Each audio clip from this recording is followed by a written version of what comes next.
Bonjour à tous, ici Anissa. Bienvenue dans un nouvel épisode du podcast Outrospection, le podcast qui te sort de ta tête et qui t'ouvre aux autres. Podcast auquel je vous invite chaleureusement à vous abonner puisque cela permet de mieux référencer le podcast mais aussi d'être informé puisque je sors un nouvel épisode une semaine sur deux. Alors justement, si vous regardez cet épisode par exemple sur YouTube, vous constaterez qu'aujourd'hui je ne suis pas seule. Et c'est pour mon plus grand plaisir puisque historiquement, vous le savez, sur Outrospection, on aime aller à la rencontre de nouvelles personnalités, d'experts, de personnes aux parcours inspirants.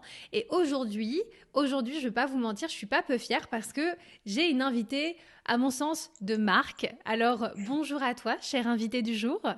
Bonjour Anissa, Comment vas-tu ? mais très bien, merci et toi? Très heureuse d'être là et je te remercie pour l'invitation. Totalement réciproque. Je vais pas vous mentir, je vais pas trop laisser choix. C'est hey, j'ai une super idée pour un podcast ensemble. Je t'envoie la trame et let's go, on le fait. Alors, est-ce on te demande de te présenter? Allez, on va dire ton prénom, ta profession, ta provenance dans les grandes lignes. Qui es-tu, cher invité? Bonjour à tous, je m'appelle Maëlys, de mon nom normal, De mon mais voilà, patronyme. de mon patronyme. Mais voilà, je suis un peu plus connue sur les réseaux, je commence à arriver gentiment, donc sous le pseudo Animadrine. Mon parcours, je me suis beaucoup intéressée à l'art, j'ai fait un bac STI appliqué, j'étais vraiment dans cette optique-là. Après, j'ai fait de l'histoire de l'art en licence, après du patrimoine, et j'ai décidé d'allier ma passion de l'art, du coup, à ma passion qui est d'être à l'écoute et de venir en aide justement aux personnes qui sont dans le besoin, qui ont des souffrances, des émotions refoulées, voilà, des mots non exprimés. Du coup, j'ai passé donc un diplôme d'art thérapeute en Mhm. complément de ma licence. Voilà, j'avais déjà une bonne base en art, mais j'avais vraiment cet aspect-là qui me plaisait. Donc j'ai expérimenté l'art-thérapie, notamment au travers donc de mon job donc de surveillante au collège. Ouais. Donc j'ai beaucoup accompagné les collégiens. Mais j'avais un petit goût amer dans le sens où l'art-thérapie magnifique, effectivement, ça faisait soulever beaucoup de choses, ça leur permettait de libérer énormément de choses. Mais j'avais envie d'aller vraiment plus loin. Donc plus de profondeur, c'est-à-dire que quand ils pleuraient, qu'ils lâchaient des choses, j'avais envie de pouvoir les accompagner vraiment dans toute la descente Mhm. que, que ça engendre en fait. Et du coup, j'ai eu la chance donc de rencontrer donc un psychanalyste qui voilà un peu plus jungien. Donc on reparlera de Carl Gustav Jung, mais Ouais. voilà c'est une part de la psychanalyse qui est pas forcément mis en avant en France, mais qui a un point de vue vraiment très intéressant également. Et donc j'ai fait une formation, ça fait 3 ans que je suis en formation avec ce psychanalyste du coup, donc dans une école privée, parce que la psychanalyse c'est privé. Et donc j'ai appris l'analyse de rêve. Mhm. J'ai appris donc vraiment utiliser des outils psychanalytiques pour aller vraiment plus loin, des bases solides qui me permettent vraiment d'accompagner les gens différemment cette fois-ci. Pour mon plus grand plaisir parce que j'ai enfin trouvé la profondeur que je cherchais. Donc toi, aujourd'hui, tu accompagnes des patients en tant que psychanalyste Mhm. et ta spécialité, on va dire, c'est aussi l'analyse des rêves, c'est rentrer vraiment dans la signification, etc. Et je trouve ça fantastique parce que c'est un exercice qu'on avait fait ensemble aussi. Oui. Avant ça, peut-être on va te demander tout simplement de nous dire qu'est-ce que c'est que la solitude et est-ce qu'il existe différentes formes de solitude? Alors il y a toujours un peu une définition globale de la solitude qui est un état justement où on se retire un petit peu du social, où on est isolé vis-à-vis d'autrui. Mais dans cet isolement, effectivement, il y a plusieurs formes de solitude. Et là, on sort un peu plus du général pour rentrer dans le détail. Déjà, la solitude ne sera pas vécue pareil par rapport à un caractère qui va être introverti. Par exemple, un introverti, il est vraiment habitué à vivre avec lui-même, à intérioriser toutes ses émotions, voire à les refouler vraiment profondément, mais il va pas exprimer à l'extérieur. Que l'extraverti exprime trop à l'extérieur, mais pas assez vers son intériorité. Il projette tout à l'extérieur. Et je sais que notamment en thérapie, pour un extraverti, on va l'amener à un équilibre pour revenir vers son intérieur, et l'introverti pour aller vers l'extérieur. Et la solitude, du coup, n'est pas vécue tout à fait pareil.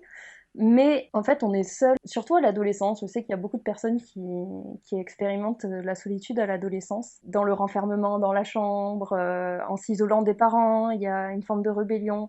Mais c'est pareil, c'est une solitude où l'adolescent va s'occuper avec d'autres choses. Donc il va y avoir le téléphone, il va y avoir les séries, l'ordinateur.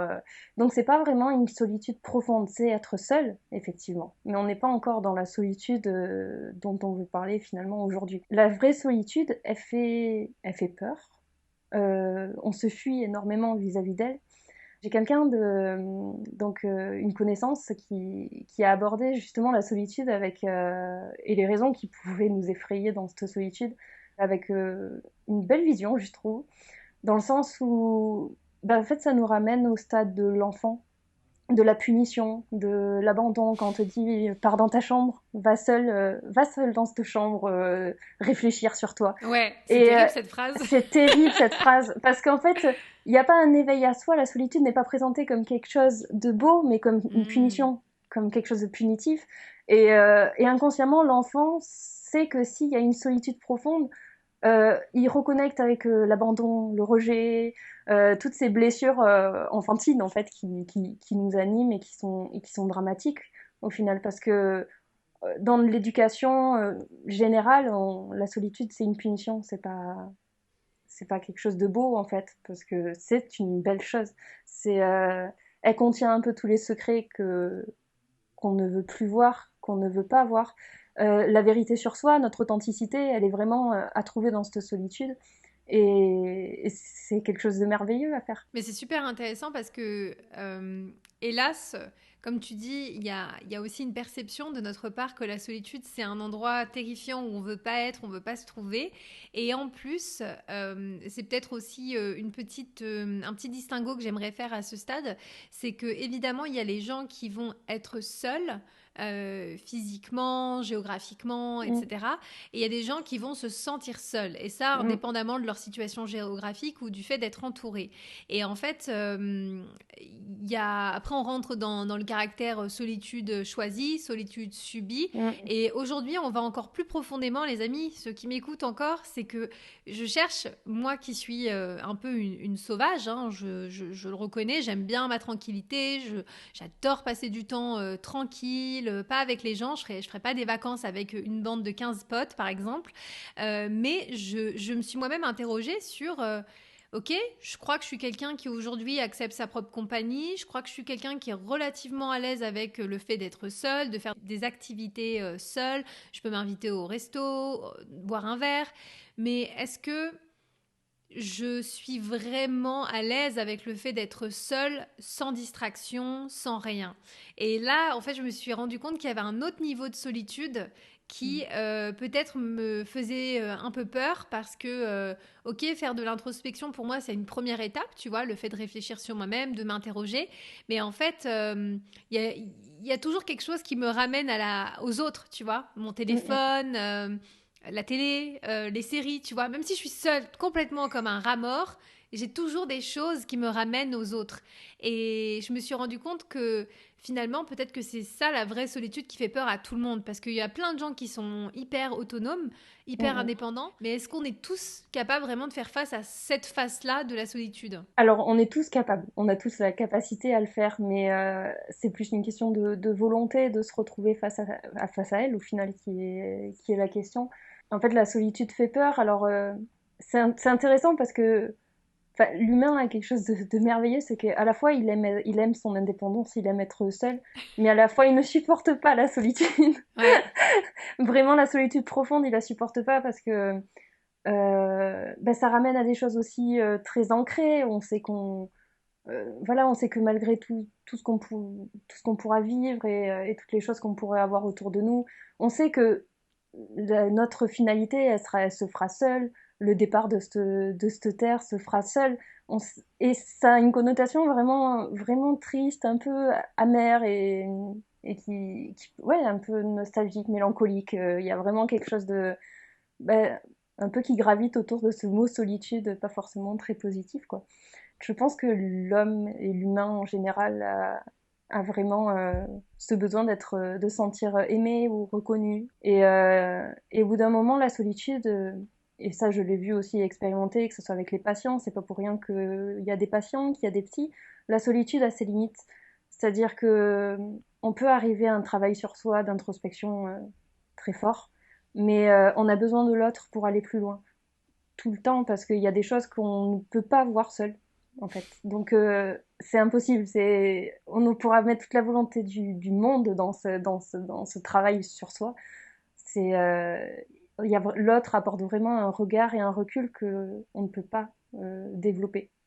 Je Donc suis 100% d'accord. Et c'est vraiment pour ça aussi que j'ai créé Outrospection, parce qu'en fait, je crois que j'étais dans une phase où j'avais passé tellement de temps avec moi-même à me remettre en question, à tout remettre en question, qu'à un moment donné, je me suis dit, il faut que tu confrontes un petit peu ce que tu sais, ce que tu as vu, ce que tu penses aux autres, et que tu ailles un petit peu nourrir ton intérieur avec un peu de l'extérieur ou de l'intérieur des autres, parce que j'avais le sentiment que j'avais une part de l'équation, mais pas la totalité.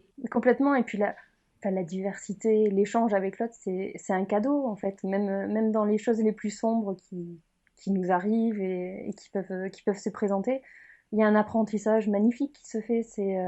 On apprend sur soi à chaque fois. L'autre est un miroir incroyable, donc qui Mm. permet vraiment de se développer et d'évoluer constamment. Le mieux encore, c'est d'ouvrir son champ de vision à un maximum, de jamais rester dans une case, dans quelque chose de fermé de l'esprit, parce que ça, c'est un drame pour notre monde que de rester sur ses acquis. Vraiment ouvrir à toutes les cultures, ce que j'aimais beaucoup, notamment dans le psychanalyste Jung, Carl Gustav Jung. Donc, c'était un psychiatre suisse. Euh, En fait, il est allé à la rencontre de tous les peuples premiers, en fait. Il est allé dans cette curiosité au-delà de ce qu'il connaissait de la religion, de la société, de ce qu'on lui avait enseigné, ce qu'il a pu voir enfant dans son éducation. Il est allé chercher ailleurs, et c'est cet ailleurs qui lui a permis de mettre le doigt sur des choses qui n'étaient pas encore révélées dans le domaine de la psy et qui les a développés justement. Mais c'est l'autre qui lui a permis de faire ça. Eh bien, c'est important aussi de le rappeler parce que ce qui fait un peu peur, et tu sais, je le vois avec ma communauté quand on parle de la solitude, c'est qu'il y a les grands amateurs de solitude qui, à un moment donné, n'ont plus envie de se reconnecter à l'autre tant ils sont bien dans cette solitude Mm, qu'ils ont à mm. un moment donné choisie. Comment t'expliques ça? Parce que la solitude choisie n'est pas confrontante. Ah, Parce que on sait ce qui se passe. On est ok. dans une forme de zone de confort qu'on connaît. On se connaît un peu soi, donc on peut s'anticiper. Mais on ne peut pas anticiper et contrôler les réactions de l'autre et ce qu'il va nous apporter, ou que ça soit dans le positif ou le négatif. Et il y a une certaine peur de connecter avec l'autre et de ce qu'il va nous renvoyer. C'est moins confrontant, je dirais. Mais c'est super intéressant que tu dis ça parce que j'ai le sentiment que parfois quand on entend ces discours, et moi-même la première, hein, je les ai, à certains moments, ben, c'est un peu une manière de se sentir fort en disant non mais moi de toute façon je peux vivre seul, je peux faire mes trucs seul, j'ai pas de soucis avec la solitude. Mais c'est vrai qu'à un moment donné, on se renferme dans cette solitude et on pense qu'on est toujours dans cette position un peu de force, de oui, mais moi je gère mieux que les autres. Mais en fait, ce que tu dis, c'est qu'il y a aussi, c'est aussi rassurant de plus avoir à Oui, se confronter à l'autre. oui. Parce qu'il y a un aspect où il y a une appréciation d'une forme de la solitude, mais il y Hmm. a quand même une appréhension de soi, vraiment profondément, parce que l'autre nous renvoie constamment à soi, en fait, nous renvoie vraiment à cette solitude profonde dont on parlait au début.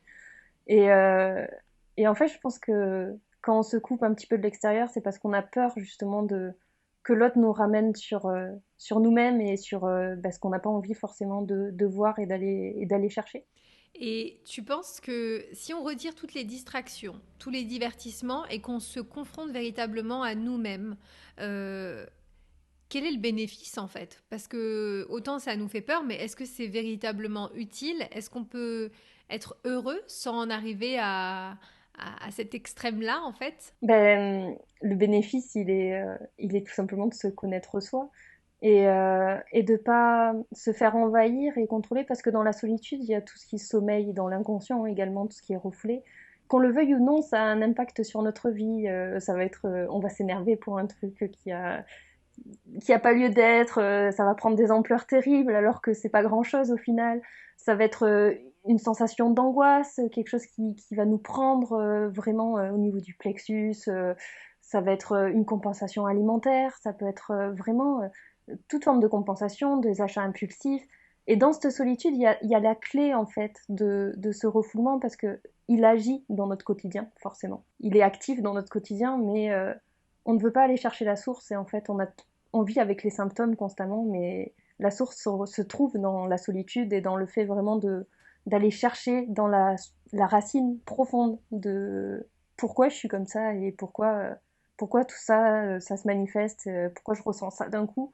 Et c'est un questionnement, c'est vraiment le propre de l'individuation et de l'introspection, c'est se connaître soi-même pour se libérer. Et tu penses que c'est possible que si on retire un petit peu tout le bruit, entre guillemets, les gens, les distractions, les réflexes un peu automatiques, d'aller ailleurs et de s'évader à chaque fois? C'est une belle aide, en fait. C'est une belle aide parce que ben, ça permet justement de s'empêcher parce on est des bons manipulateurs pour nous-mêmes quand même, mais complètement, et on l'est tous et on le revendique, hein. Nous sommes tous des bons manipulateurs et donc on aime bien se mentir à soi. Et la moindre chose va nous donner comme une priorité à nous-mêmes en fait, mais la priorité c'est vraiment nous. Et j'ai eu la chance, du coup, de par mes rencontres justement avec aussi des personnes de peuple premier, donc des chamans notamment. J'ai rencontré un peu des chamans du monde entier. Et il y a vraiment cette solitude qui est propre à toutes les cultures. C'est très intéressant. Alors elle se confronte différemment, effectivement. Elle se vit différemment, mais c'est toujours assez global. Il y a toujours une forme de cap à passer. Notamment, souvent, on le voit pour passer de l'adolescent vers l'adulte. Souvent, il y a des caps comme ça, où la solitude doit être expérimentée. Alors, celle que je connais le plus, c'est celle que j'ai expérimentée, donc c'est celle dont je vais parler. J'ai pu expérimenter une cérémonie Lakota. Alors, bien sûr, sans dire on n'est pas là pour imiter les Lakota, leurs cérémonies sont vraiment propres et sacrées, donc c'est vraiment propre à ce peuple. Ils sont situés où, ce peuple? Alors c'est Amérique du Nord, pardon. Amérique du Nord, ok. Oui. Et donc ce peuple, donc c'est indien d'Amérique, ils ont ce qu'on appelle la quête de vision. La quête de vision, c'est 4 jours et 4 nuits sans manger et sans boire, du coup, seul en pleine nature, avec rien autour. Et qui dit seul en pleine nature, dit seul avec sa vraie nature, en fait. C'est ça qu'ils expliquent. Sa nature profonde. Mais toi, tu as débarqué là-bas en sachant que tu allais participer à cette cérémonie? Alors, j'ai eu de la chance de rencontrer des gens qui ont été instruits par les Indiens Lakota. Donc, je l'ai expérimenté en France. Je suis pas allée là-bas. Mais j'ai été encadrée par quelqu'un qui venait de là-bas, qui avait vécu avec eux pendant plusieurs mois, qui avait vraiment expérimenté différentes cérémonies qui peuvent donner. Et on t'a dit, voilà, ça s'est posé au bon moment dans ta vie où on t'a proposé en fait une manière originale d'expérimenter, de te retrouver seule avec toi. Ça s'est fait naturellement, en fait, ça se présente sur le chemin. Alors, il y a une phrase que j'aime bien qui dit toujours quand l'élève est prêt, le maître se présente, mais je dirais au-delà du maître, l'événement se présente et c'est un peu ce qu'on dit, la loi d'attraction, les synchronicités, c'est vraiment ça, la chose va s'amener, va se présenter. Donc c'est moi qui ai fait la demande parce que ça vient pas de l'extérieur, il faut que ça soit vraiment une volonté profonde. Donc c'est une demande et la demande peut être également rejetée. D'accord. C'est-à-dire que si celui qui organise estime que non, tu n'es pas prête parce que c'est quand même une expérience forte. Alors, à savoir que celui qui a organisé ça, c'est mon psychanalyste, c'est celui qui m'a formée. Il a vraiment ce double aspect à la fois spirituel et psychanalytique. Ouais. Un peu comme Jung, il avait vraiment ces deux aspects. Mais toi, tu as toujours été ouverte sur ces sujets-là, un peu de spiritualité, parce que je dis ça, je sais qu'il y a des gens qui sont toujours un peu sceptiques, s'ils entendent ça, ils vont se dire Oh là là, Anissa, Oui, bah oui, elle a basculé là. Qu'est-ce qui se passe? complètement. Elle nous parle de son chaman, elle a invité quelqu'un, elle veut tous nous convertir. Mais je trouve, enfin moi je suis vraiment ouverte d'esprit et tu vois, c'est des choses que je connais pas. Donc il va de soi que, tu vois, les premiers trucs qui viennent te frapper, c'est ok, ok, c'est un truc un peu farfelu. Tu vois, les Oui, premiers jugements oui, d'apparence, oui, totalement. pourquoi est-ce qu'elle va se mettre là-dedans, etc.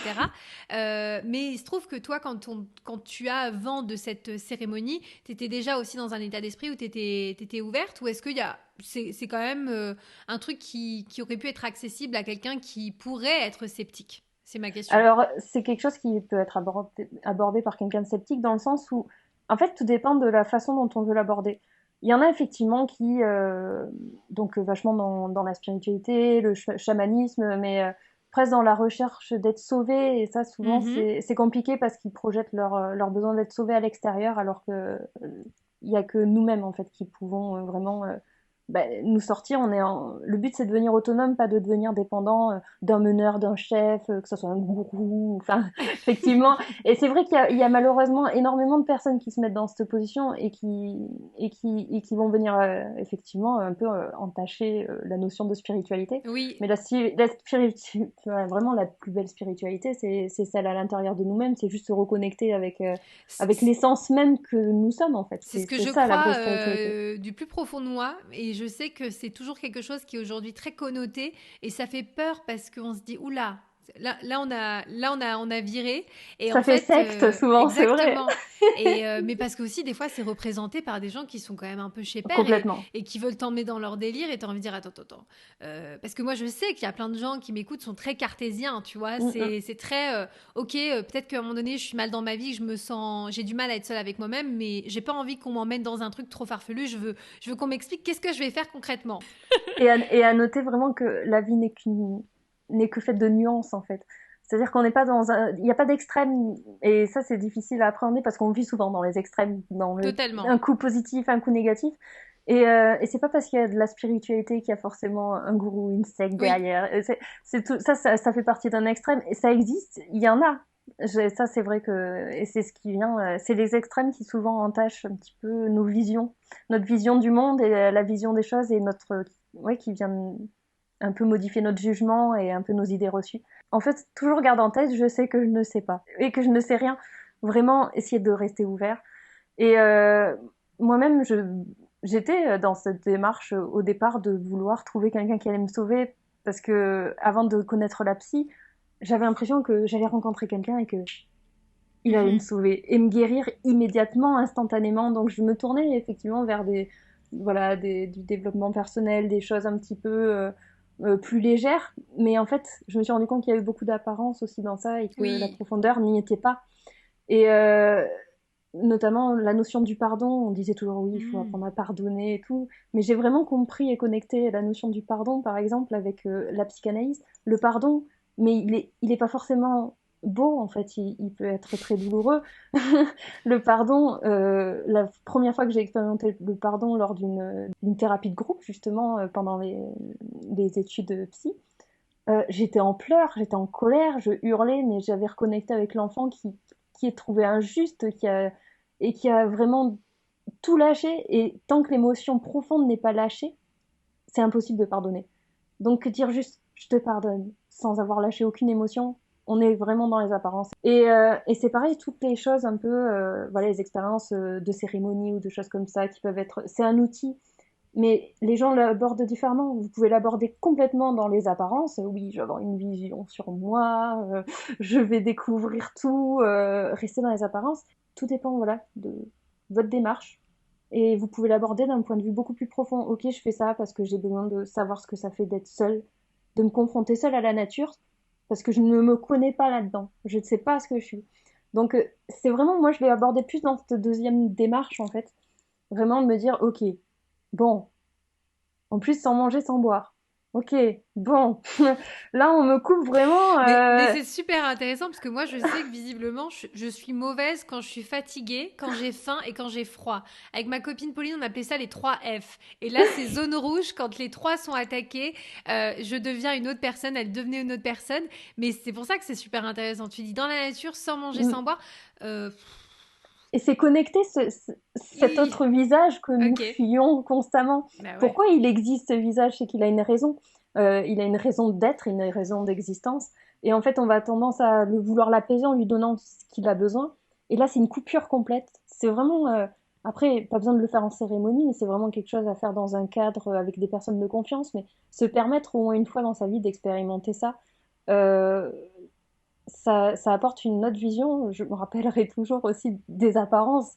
Quand mon psychanalyste m'a dit au revoir avec les personnes pour me laisser sur le lieu de la nature, je disais ah et tout, allez salut et tout. Quand ils sont partis, je me suis enfermée dans ma tente, j'ai pleuré. Tu t'es dit ça va être long, non? T'as dit Ça 3 va être jours? long. 4, ouais. 4, oh là là. Et je me suis dit, je suis toute seule, je suis dans un espace de nature que je connais pas. Il y a tous les animaux de la faune sauvage. Je vais ouvrir la tente, je vais tomber sur un serpent. Mais toutes les peurs refoulées, toutes les peurs qu'on ne voit pas et auxquelles on n'est pas confronté d'habitude. Puis Ça remonte. Personne à qui parler, personne à qui débrief le moment, quoi. C'est ça. On est obligé de vivre avec soi, avec ses peurs et de s'adapter en fait, et s'adapter. C'est adapté en connectant cette solitude et en disant ok, dans la solitude, qu'est-ce qui remonte, pourquoi? Alors le but c'est de réfléchir. Quand ça se présente, profiter du temps. On n'a pas le boulot, on n'a personne à qui on doit répondre, à qui on doit parler, on n'a rien à faire. On n'a que 4 jours pour nous, vraiment, véritablement couper du monde. Et donc, à part à se tenir compagnie et se parler à soi. Alors des fois, on développe des trucs un peu bizarres. Hein. Je me rappelle que je parlais à une chenille à un moment donné. Parce que t'es là. Ah ouais, hein, c'est long. et en fait, ça m'a démontré énormément de choses. Déjà, toutes les apparences, tous les rôles que je pouvais avoir, parce qu'on a tous un rôle dans le quotidien. On porte des masques pour être apprécié, être aimé, pour compenser des douleurs, pour ne pas souffrir. Enfin, c'était dingue. Et là, je me suis rendu compte à quel point je pouvais être différente. Dans la solitude et quand les gens étaient là. Et ça m'a permis vraiment aussi de me développer pour accepter d'être plus authentique aussi et sortir de ces apparences que j'en avais pas forcément besoin et que c'était illusoire, qu'elles me protégeaient pas forcément. Alors on trouve toujours des occupations, comme je disais, je me suis amusée à parler à une chenille qui venait sur mon espace et ça me dérangeait, tu vois, donc je commençais, je fais bon, tu arrêtes maintenant. Et vraiment on se retrouve à faire des trucs qui semblent ridicules au final, mais c'est que des interrogations. Par exemple, pour cette chenille, la chenille, même la nature vient de vous apporter des messages constamment. En fait, il faut savoir juste les regarder. Cette chenille envahissante, en fait, la seule question que j'avais à me poser, c'est à quel moment, moi, je peux être envahissante avec moi-même pour que ça me dérange, en fait. Et c'est tout ça, tous ces questionnements, en fait, qui sont mis en lumière dans ce genre d'expérience. Avec ce genre d'expérience, t'as pas de guide sur ce que tu es censé découvrir, en fait, j'imagine. Tu sais pas quelles questions à l'avance Non. tu vas te poser, qu'est-ce que tu vas aborder, et c'est tout l'intérêt d'être seul pour voir ce que ça provoque en nous, C'est si ça. je comprends bien. On peut rien contrôler en fait parce que tout ce qui va remonter c'est des choses qu'on peut pas l'anticiper, ça se fait vraiment automatiquement et euh, et on se rend compte aussi de tout le temps que l'on perd. Moi c'est la chose qui m'a vraiment le plus marqué dans cette expérience, c'est que une journée c'est très long. C'est très très long, le temps de voir la course du soleil, parce que je me basais sur le soleil pour savoir quelle heure il était, parce que vraiment à l'ancienne, dans ce qu'on Oui. pouvait vivre de plus T'avais authentique, pas en de fait, montre, j'imagine, rien pour j'avais te donner rien, une idée du temps? non, il y avait droit à rien, donc j'étais vraiment, je regardais la course du soleil, et je me suis dit, mais c'est long une journée, c'est fou tout ce qu'on pourrait faire en une journée et tout le temps qu'on perd sur les réseaux, sur des choses, des distractions justement sur des distractions qui nous empêchent de vivre véritablement et d'être bien conscient du monde et des événements, quoi. Donc c'est vraiment à vivre parce que ouais, ça permet de mettre en lumière énormément d'écueils qu'on se fait à soi, quoi. Mais c'est super intéressant parce que moi, dans mon entourage, j'ai beaucoup de gens qui, tu vois, post-Covid, sont dans des phases de leur vie où ils se disent je sais plus trop où j'en suis, je sais plus ce que je veux, je sais plus qui je suis vraiment, par où il faut que je commence. Est-ce que tu dirais que la solitude et la vraie solitude avec soi peut être une étape ou un premier élément de réponse vers un mieux-être pour comprendre. Je pense que c'est ça qui est le plus difficile, c'est quand tu sais que ça va pas, mais que tu sais pas pourquoi ça va pas. Et comme tu dis, c'est dans ces moments-là qu'on aimerait avoir une solution immédiate, quelqu'un qui vient nous sauver, un truc un peu magique, et qu'en fait tu te rends compte que c'est de l'intérieur et que ça se solutionne pas si vite que ça. C'est exactement ça. Mais déjà, je te remercie de mettre ça en avant parce que c'est hyper important, notamment c'était post-Covid, post-confinement. Il y a beaucoup de choses qui se sont passées dans ce sens-là. Parce que par le confinement, l'enfermement et justement l'isolement, il y a plusieurs personnes qui ont pu toucher du doigt un petit peu leur authenticité et se rendre compte en fait que ben, leur vie n'était peut-être pas du tout adaptée à ce qu'ils étaient profondément. Et que tout ça avait été construit pour faire plaisir peut-être à des parents, Oui. voilà, pour se donner une image, une bienséance, pour se sentir en sécurité financière. Et en fait, d'avoir touché à la solitude, c'est ce qui est effrayant aussi, c'est que ça déconstruit. Ça invite à une déconstruction de ce qu'on a bâti et qui n'était pas forcément juste pour nous. Et c'est souvent ça qui est effrayant et que les gens ne veulent pas ressentir. Mhm. Alors que c'est essentiel pour pouvoir vivre et se sentir bien avec soi. Et parce que, en fait, on vit avec nous-mêmes toute notre vie. Donc, si on n'est pas heureux dans ce que l'on est et ce que l'on fait, Mais après, c'est hyper difficile, tu vois, ce que tu décris comme, ok, à un moment donné, il fallait que je trouve des réponses et je suis passée par cet exercice, un peu ce rituel de être en nature avec moi-même, sans compagnie, sans distraction. Est-ce qu'on peut commencer avec des choses plus simples? en fait, c'est accepter de se tenir compagnie. Souvent, on s'ennuie quand on est seul avec soi. Et c'est pour ça qu'on recherche absolument la compagnie extérieure, qu'on a besoin de qu'il y ait du bruit, quelque chose de vivant en fait autour de soi, parce que en fait, il y a un ennui profond avec soi-même. Et c'est essayer de savoir pourquoi cet ennui s'est installé, pourquoi je me trouve pas intéressant en fait, parce qu'il y a une notion de dévalorisation terrible en fait, dans le sens où on n'est pas d'assez bonne compagnie pour se supporter tout seul en fait. Et essayer de se demander, ok, qu'est-ce qui se joue? Pourquoi je me trouve chiant et ennuyant, par exemple? C'est juste vraiment un travail de question, de questionnement constant. Et prendre notamment peut-être un carnet. Et quand vous êtes seul, quand il y a l'ennui qui s'installe, l'ennui en fait est souvent accompagné de toutes les compensations et de toutes les distractions pour surtout arrêter cette sensation. Essayez dans un premier temps de ne pas céder à la pulsion, vraiment à ce besoin de se jeter sur quelque chose, que ce soit alimentaire, que ce soit une série, un film, un téléphone. Quand vous avez besoin, voilà, envie de saisir votre téléphone, arrêtez-vous, dites, bon, okay, pourquoi j'ai cet élan, qu'est-ce qui me va pas là, qu'est-ce qui était en train de remonter et que je veux pas voir, que je veux pas entendre. C'est vraiment développer cette capacité. Au début, ça va être très compliqué, hein, je tiens à préciser. Mais petit à petit, vraiment s'entraîner à faire cet exercice pour s'écouter et pour savoir qu'est-ce que cet ennui veut me dire et qu'est-ce qui cache, pourquoi quelles émotions sont cachées dessous pour qu'il y ait des pulsions qui me remontent comme ça et qui font que je veux être ailleurs, quoi. Il y a des gens qui ne s'ennuient pas avec eux-mêmes quand ils ne sont pas dans la distraction. Pour moi, l'ennui, c'est juste qu'il donne l'ouverture à toutes les pensées, en fait. Ok. Dans l'ennui, il y a tout le mental qui se met en marche. Quand c'est silencieux, quand il ne se passe rien, c'est pas vraiment l'ennui le problème, c'est le mental qui se met en route et tout ce qui ressurgit.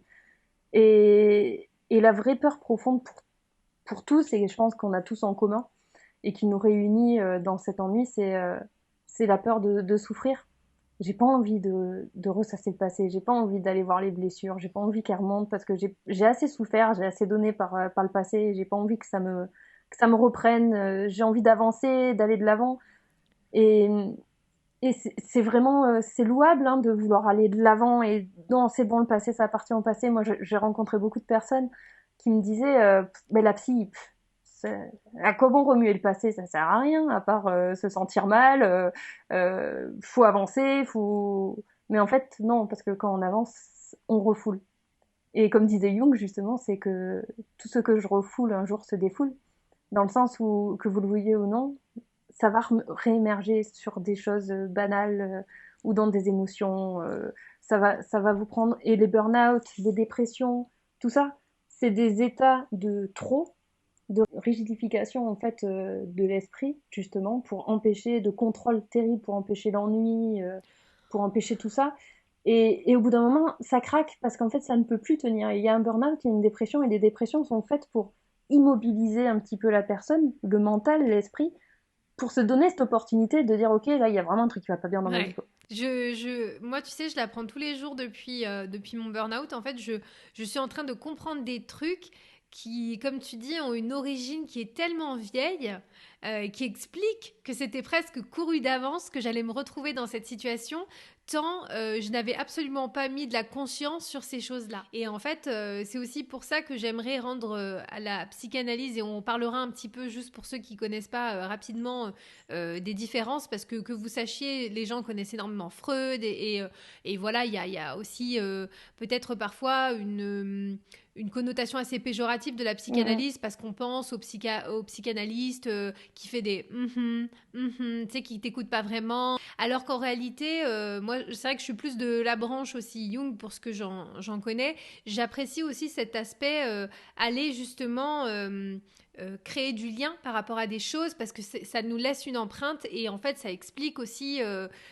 pourquoi on est certains moments dans l'évitement, pourquoi au contraire on est dans les extrêmes, pourquoi on vit de telle ou telle manière, pourquoi on fait tel ou tel choix de carrière, et je trouve ça fantastique parce que moi je trouve qu'en tant qu'individu on est un petit peu comme un espèce de comment je pourrais dire ça, tu sais, de cadenas à code qu'il faut arriver à un petit peu à déchiffrer pour percer certains secrets, et que bah, chaque chose, que ce soit à travers une thérapie, de la psychanalyse, que si vous êtes plutôt, on va dire, vous préférez faire les choses par vous-même, vous achetez des bouquins ou quoi, tout ça pour moi ce sont des outils, et je trouve que ce serait dommage de s'en priver, parce qu'en fait, plus on a une meilleure connaissance de soi et de son fonctionnement, et plus on va pouvoir aussi ne pas se retrouver dans des situations où on subit, comme tu as dit, un burn-out, une dépression, ou alors qu'on est malheureux mais qu'on ne sait pas pourquoi, on ne sait pas ce qui cloche, parce que ça on l'entend beaucoup. Je sais que ça va pas, mais je sais pas pourquoi. Et je trouve ça bien aussi de le redire, parce que la solitude c'est un mal qui frappe énormément de gens dans notre société, qui se sentent profondément seuls, mais qui à la fois ont peur de cette solitude, ont peur de ce qu'ils peuvent trouver de l'autre côté. Voilà, on parle de ton métier, mais parfois, quand on a trop peur, bah, ça peut être bien aussi d'être accompagné, parce qu'on peut avoir peur. Moi, j'aime bien remuer la merde, sachez-le. Donc, je vais souvent, en éclaireur auprès de moi-même, remuer ma merde. Mais je trouve que c'est important aussi, quand on sent que c'est trop, d'avoir aussi de l'aide, parce que j'imagine que toi, dans ton taf, ce que tu fais, c'est que tu essaies aussi de mettre des points de lumière dans des zones qui peut-être sont même pas considérées par le patient.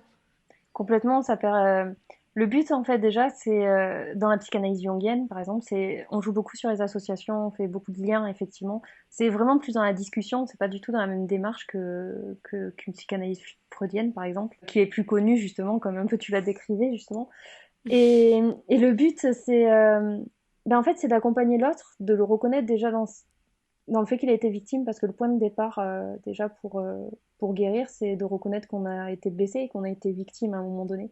Et c'est de l'accompagner dans cette descente et dans le lâcher-prise des émotions liées un peu à l'histoire de sa vie.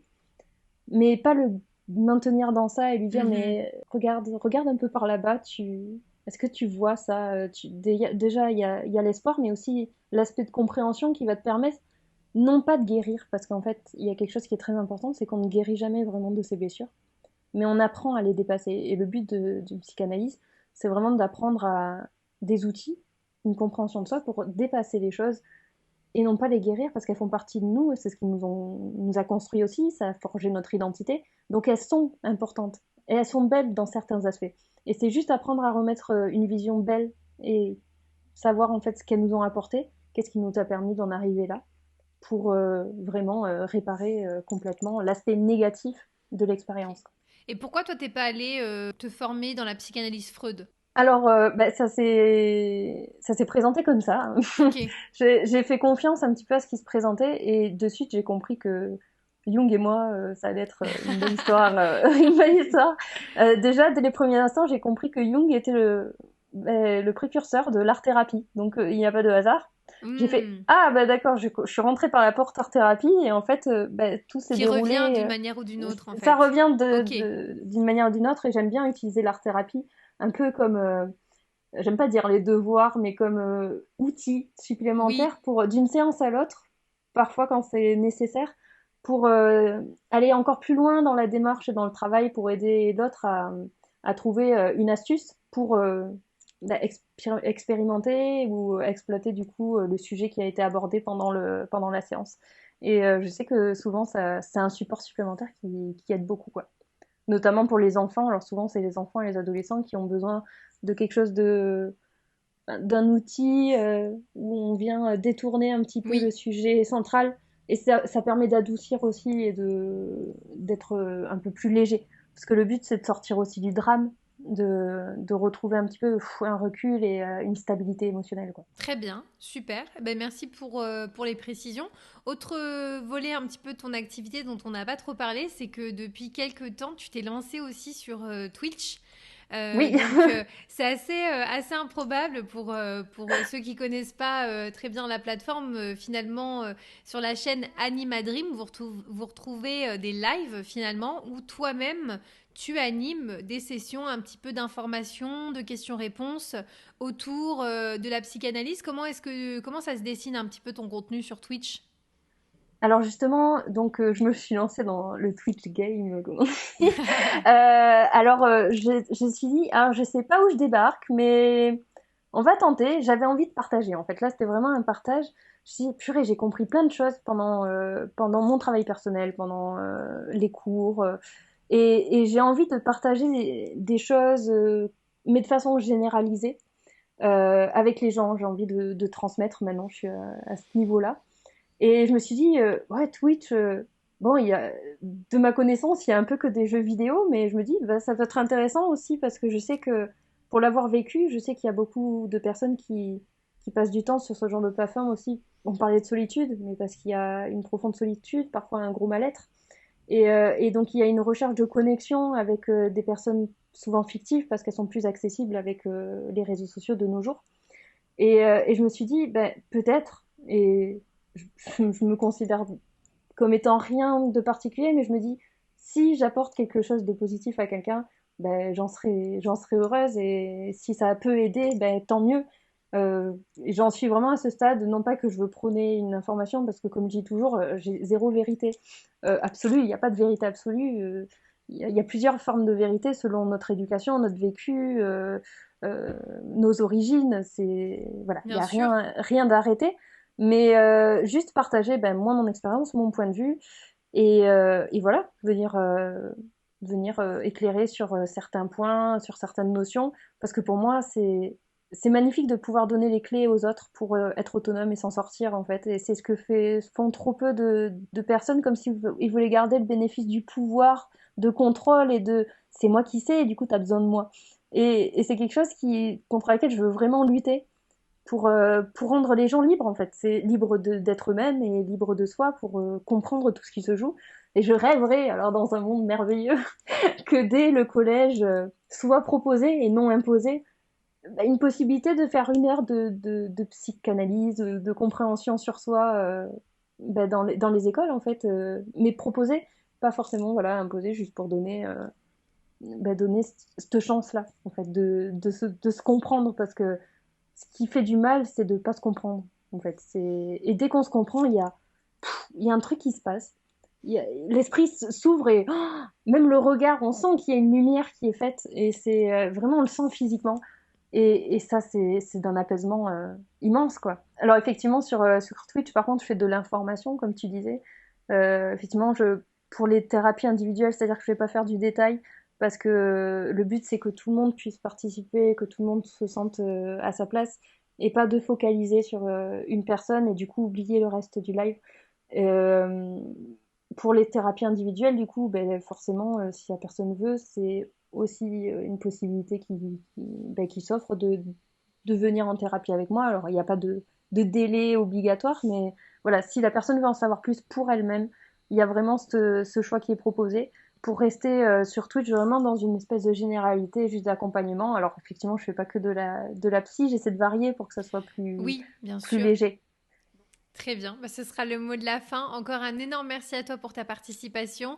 J'espère que vous aurez apprécié. Si vous voulez nous partager justement votre expérience de la solitude où on ne peut pas se fuir, celle sans distraction, si vous l'avez expérimentée ou si au contraire elle vous terrifie, n'hésitez pas à nous dire si vous regardez cette vidéo sur YouTube, à laisser un commentaire ou bien à nous écrire directement sur les réseaux pour nous faire part de votre expérience en message. C'est toujours super intéressant d'échanger.